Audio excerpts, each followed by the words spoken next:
Одного не пущу. Нужна страховка. Не беспокойся. Обойдусь. Это моя работа. هنرمندی که تنها در 2 فیلم نقش‌های لحظوی را آفریده است، اما میان بزرگترین هنرمندان اتحاد شوروی احترام خاص داشت. بسیار خاکسار آمدند و خاکسار ماندند و خاکسار رفتند.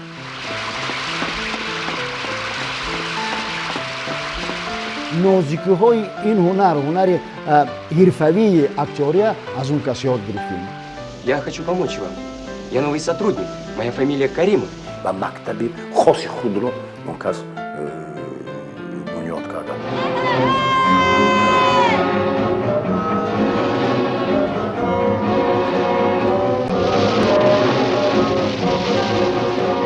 میخواهم که کارگردان‌های جوان ما از مکتب خوشنظر میبالیوف باید سبق گیرند.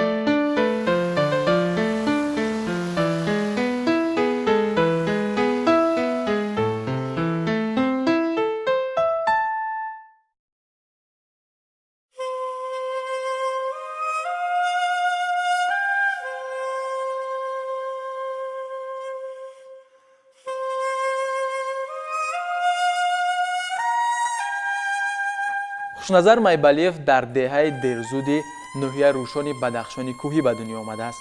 ӯ баъди хатми мактаби миёна ба гурӯҳи этнографии овозхонӣ рақсӣ помири назди филармонияи давлатии тоҷикистон ба кор шурӯъ мекунад ва 6 сол дар он ҷо фаъолият менамояд.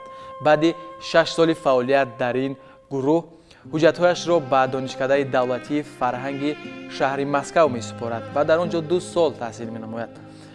баъдан бо тавсияи дӯстон ҳуҷҷатҳои худро ба донишкадаи давлатии ҳунари театрӣ ба номи Луначевский супорида дар назди маъруфтарин ҳунарманди иттиҳоди шӯравӣ коргардон Анатолий Эфрос нозикҳои ҳунари коргардониро меомӯзад ва ахиран ба Тоҷикистон бармегардад. коре ки ӯ дар театри тоҷик кард, то он вақт касе барои анҷом додани ин кор ҷуръат накарда буд.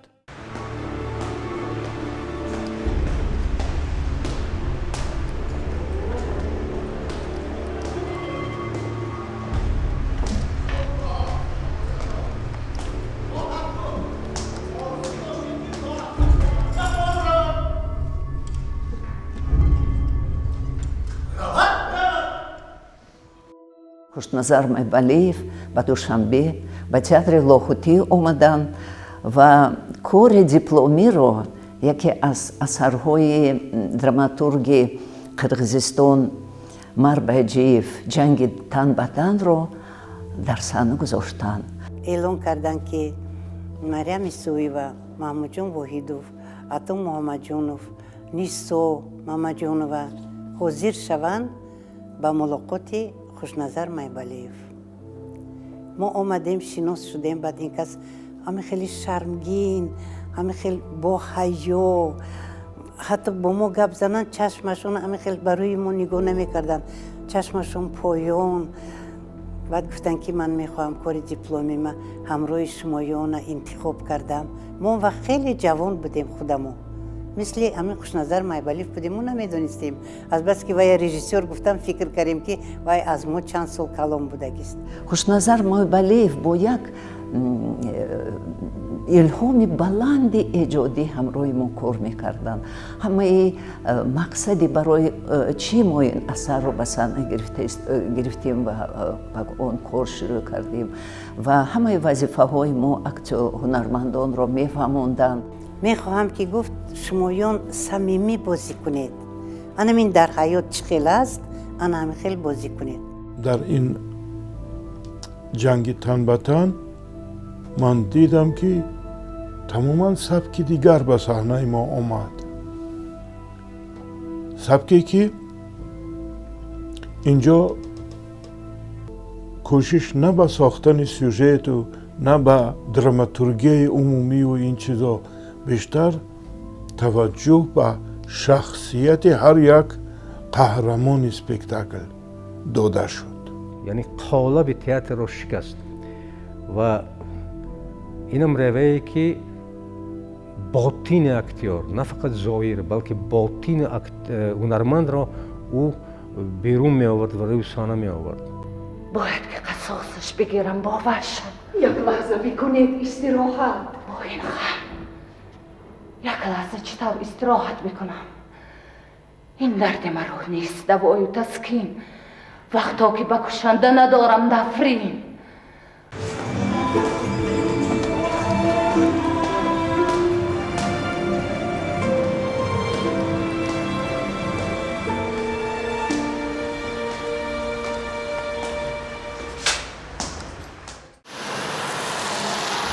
баъди омадани хушназар майбалиев ба театри давлатии академияи драмавӣ ба номи абулқосим лоҳутӣ дар саҳна воқеаҳо ва образҳо, бархурди хислатҳо таҳлил мешуданд. ороиш, мусиқӣ ва дигар унсурҳои саҳнавӣ басо қавӣ мегардиданд. мактаб ва сабки нави коргардонӣ арзи ҳастӣ намуд. ӯ театри ҳунармандро ба театри коргардон табдил дод. بسیار ظفر بیاب و شال سر لشکر این شأن تو را همه ندارد به نظر.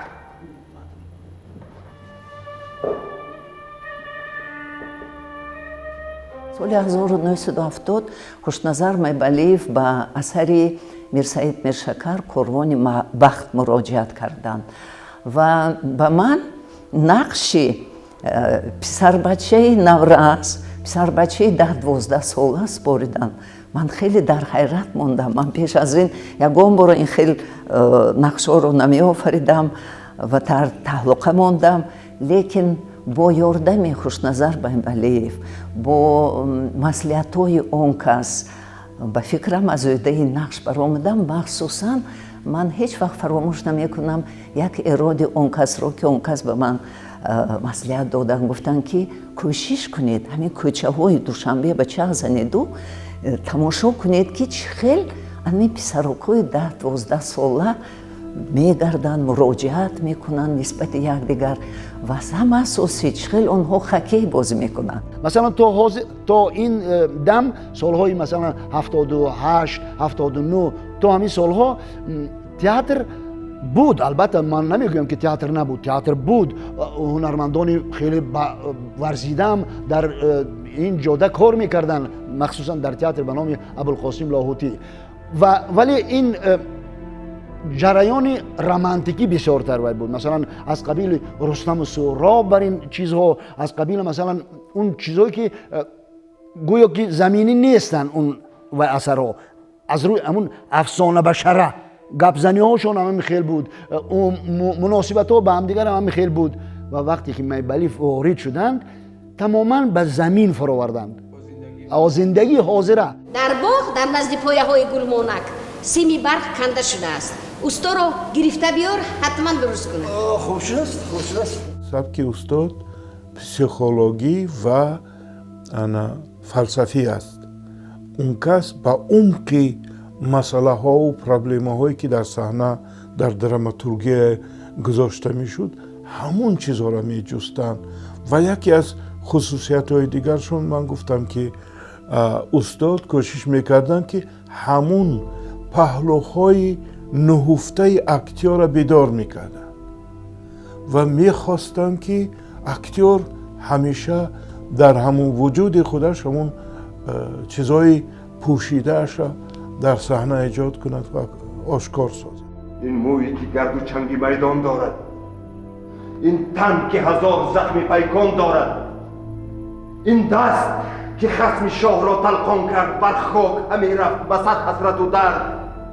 هر اون چیزی که نو می شود حتما فشار می شود با کسی معقول، با کسی معقول نه. با جوان ها وقت ما جوان بودیم با ما معقول بود. البته با کلانسول های تئاتر آنها رو هم فهمیدن ممکن بود که آنها نمیخواستن همین شکوه و همین سخنرانی که رمانتیکی تنها تئاتر ما تئاتر حمزه، تئاتر قرغیزو، ترکمنو اون دوره اون روش همین چیز رو طلب میکرد. لیکن در وای تئاترها هم باز دیگرگونی شد. لیکن خیلی که تئاتر ما به دیگرگونی آورد مایبالیف در تئاتر حمزه نشد به این درجه. همش از خاطرش میروم.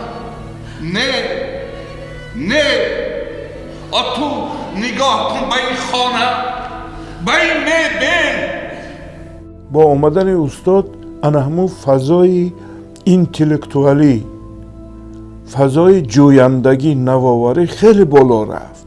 و ببینید در مثال همون هر یک نام که حالی نامبر کرده محمود جان واحدوف، محض به طفیل شاید آمدن استاد فعالیت اکتیور یک صحنه خیلی بالاتر رفت، از بودش بالاتر رفت.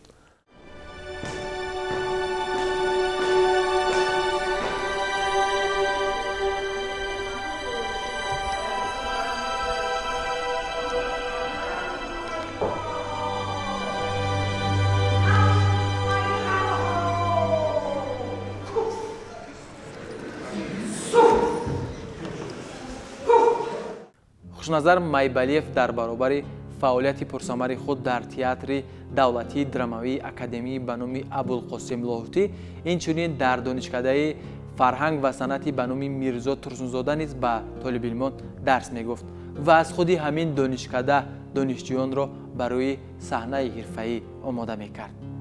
камина ки бевосита шогирдии ӯро дорам, яъне ки устод майбалиев, хушназар майбалиевич чӣ дар донишкада аз он кас сабақ гирифтем ва вақте ки вориди театри лоҳутӣ шудем, роҳат гирифтем театри лоҳутӣ, бо бевосита ин заҳмату меҳрубонию таълимоти устод майбалиев буданд ки камина то як дараҷа дар соҳаи санъат ба як зинаи моҳайяне ноил шудем.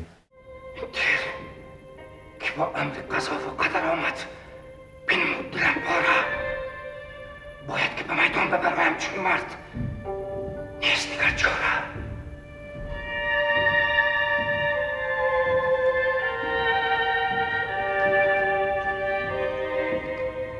نازکی‌های این هنر حرفه‌ای اکتوریا از اون کس یاد گرفتیم، چون که اون کس تجربه خیلی زیادی داشتن در این بابت. مثلا هم در تئاترهای مسکو و هم استادشون افراس، یکی از بزرگترین، اگر گویم خطا نمیکنیم، بزرگترین تهیه‌گران همون وقت تا سالهای 90 افراس بودن که از اون تعلیم گرفته بودن. از آدم بزرگ اگر تعلیم گیرید، خانه‌ها شما به یک بزرگی، به یک جای دلخواه برده میرساند. و ما از مثلا از قسمت خود خیلی خرسندیم که با چنین آدم روبرو شدیم و از چنین آدم درس هنر یاد گرفتیم. هر وقت که اون کس همراه شاگردانشون امتحان پیشنهاد میکردن برای کافدرا، بغیر از اعضایان کافدرا خیلی تماشابین بسیار جمع میشدند و با چپکزنی همه کارهای ایجادی اون کس رو با شاگردان قبول میکردند. چیزی فرق کننده فعالیتی хушназар майбалиев аз он иборат аст ки бисёр ба драматургии тоҷик эътибори ҷиддӣ медод. ман инро ба чашми сар дидам дар мисоли худам ва асарҳои дигар драмнависони моро ҳам мутолиа мекард, мехонд ва дар доираи имконият барои саҳнавӣ гардондани ин асарҳо талош мекард ва асарҳои бисёр драмнависони тоҷикро рӯи саҳна овардааст ки мутаассифона ин корро на ҳамаи коргардонҳои мо کردن یا که کرده میتوانند. نکن تصور کنید که اونجا اینقدر بزرگان عطا محمد جان و حبیب الله عبدالرزاق و گرمین ذوقی بیگ و خیری نظر و عمان تمام یک صحنه اموی رو ماندن در کار. با طرزی من خودم تیار شدم، آمدم گفتم که کارم میکنم که هنگامی که اینقدر مردم در صحنه دیدم ترسیدم، گریختم، نتونستم یک کار کردن. بعد استاد دعوت کردن، شین گفتن یک پیاله چای هم ریختم. چرا گفتم و فکر اندیشه درست بود که من گفتم نمیدونم چه خیلی شد. نه گفتن همین کارم میکنی.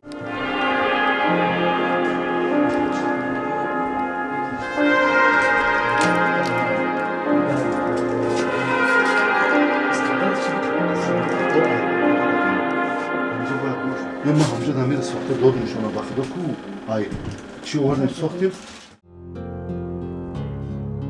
فعالیت کارگردانی خوشنظر مایبالیف در سه جبهه صورت گرفته است. جبهه اول تهیه اثرهای درامانویسان معاصر تاجیک، حریت و فریاد عشق غنی عبدالله، دستی دوست مهربان نظروف، بیوطن و حقیقت تلخ سلطان سفر. جبهه دوم باشد اثرهای درامانویسان معاصر شوروی، لوحه‌های انقلابی شاتروف، مشورت گلمان، پسر کلانی وامپلوف، جنگ تن به تن بایجیف. جبهه سوم باشد آثار کلاسیکان روس و جهانی، ونیتاغوی چخوف، انتیگونه انوی، رویزیور گوگل، سیدی کارمن و دیگران به حساب می رفتند. هی بازیچه منقش یومی کهن بودی تو زمان فاتح و مردافکن، امروز نکردیم دفاع از دشمن. عموما در سابق اتحاد شوروی هم خیلی کم اگر یک تا تئاتر و دو تا تئاتر اگر نمانده باشن یگان کس نمیاد، چون که خیلی اثر خیلی مشکل است روی صحنه آوردن. خود همون سید کرنیل زی حیات شهرتم اولادر، نزد تو یک عمر قرضدار است پدر. دلدار قوی پیش چون سستی ما محبوب زیاد است، همیت یک تا دلبر منی از یاد سبک ننگت نه.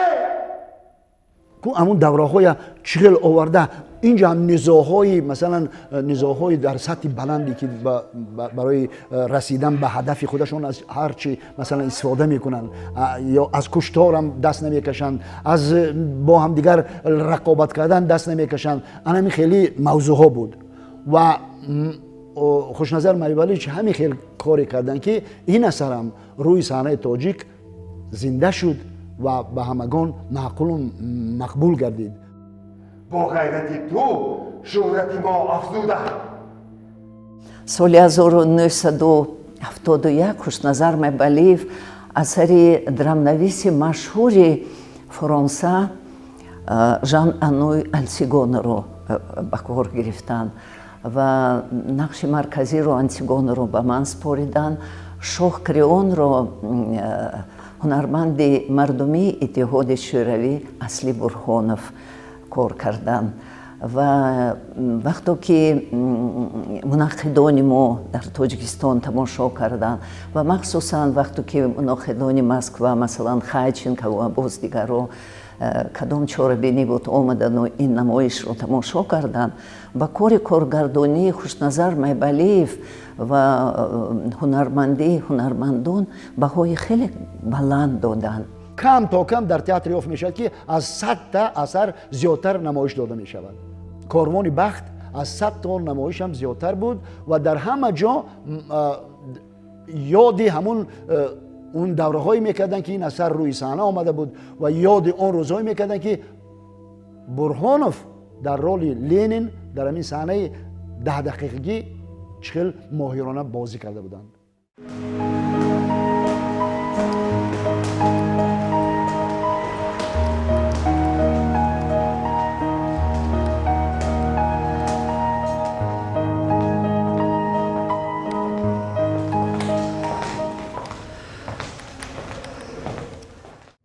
تهیه نمایشنامه مفتش مرحله نوی است در تاریخ پیشنهادی این اثر. مفتش ادیب مشهور روس گوگل را در بسیار صحنه‌های بزرگ جهانی کارگردان‌های بزرگ روی صحنه آوردند و هر یک در آن اندیشه نوی خود را تلقی نموده است. اما با گفت صنعت‌شناسان بزرگ اتحاد شوروی پیشنهاد مایبالیف در تاریخ این اثر بی‌نظیر است. رویزور گوگل بزرگترین اثری که در تمام جهان معلوم و مشهور است. همه وقتی که میخوانند همین خلیستکوف یک تا همین یک بچه که یا مثلا جوانه که همین به همه کار چیز تیز و تند و همین در میبرد و همین خیلی چیزا تصور میکنیم در وقتی خواندن. لیکن مایبالیف آمده میدونید که هاشیم گادویف در رول خلیستکوف گرفت. اگه تصور کنید که خلیستکوف و هاشیم گادویف و وقتی که ما رفتیم در خودی اکنون گویا که جایگاه همین اثری که نامی شده بود از روی همون در پترزبورگ وقتی که نشان دادیم اون وقتا لنینگراد همه هنرمندان و رژیسوران همون دوره مثلا روسیه مبهوت شدن که این خیلی ما از دید دیگر ما این رویزور ما مفتش دیدیم این خیلی ما تماما باور نکردیم اون وقت یک کمدی بود که انا مثلا میبرامدی از صحنه و فقط یک چند لحظه در خاطرت میموند این نمایش یکی از نمایش‌های بزرگ جهانی به حساب می‌آمد و خلیستکوف رو در هر جا هر خیل بازی می‌کردند روی می‌آفریدند خود گاگلگیری یک مزهکه است لیکن مایبالیف مزهکه را شکستند و این از این چیز درامای اجتماعی ساختند соли 1999 хушназар майбалиев намоишномаи фарёди ишқи ғани абдуллоро баъд аз 24 сол дубора рӯи кор овард ва ин намоишнома дар фестивал озмуни ҷумҳуриявии театрои касбӣ парасту аз тарафи ҳакамони ин озмун сазовори шоҳ-ҷоиза дониста шуд.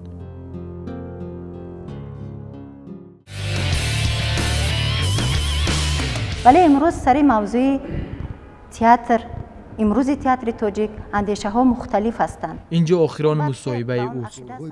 2 روز پیش از مرگ خوشنظر مایبالیف با یک قطار هنرمندان در تلویزیون سفینه مهمانی برنامه تالاری آینه های زیبا عزیز گردید و در این برنامه با حساسیت تمام درباره تئاتر تاجیک و رشد آن حرف میزد.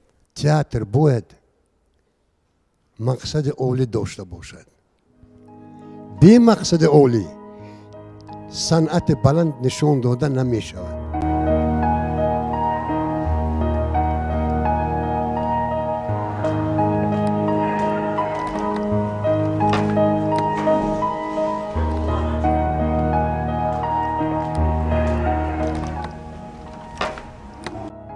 او تا آخرین لحظه حیات خود در فکر تئاتر بود و با همین فکر و خیال ما را ترک گفت و با همین آرزوهای زیادی را نیت صحنوی گرداندن اثرهای بلندغایه را با خود زیر خاک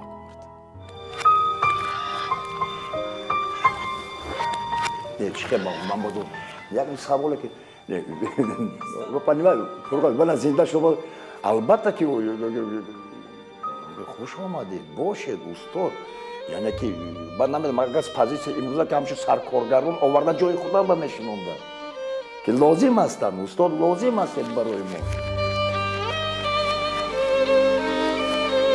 ما آغوش با آغوش میشویم و با یکدیگر نگریسته شخصا من میگویم که خوشنظر مایبالیف در وقتش آمدید اکنون کار را از نو سر بکنید. استاد چی نیتی که دارید چی آرزویی که دارید چیه که میخواهید تا به دلتان باشد هر چه زودتر روی صحنه بیارید.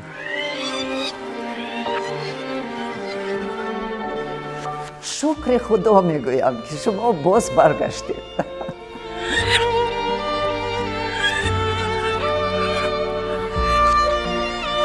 هیچ وقت ایشان فراموش نمیکنم برای که اون کس شخصا عالمی من را دیگر کردن عالمی من را بالاتر بردن. استاد خوشنظر خوش آمدید.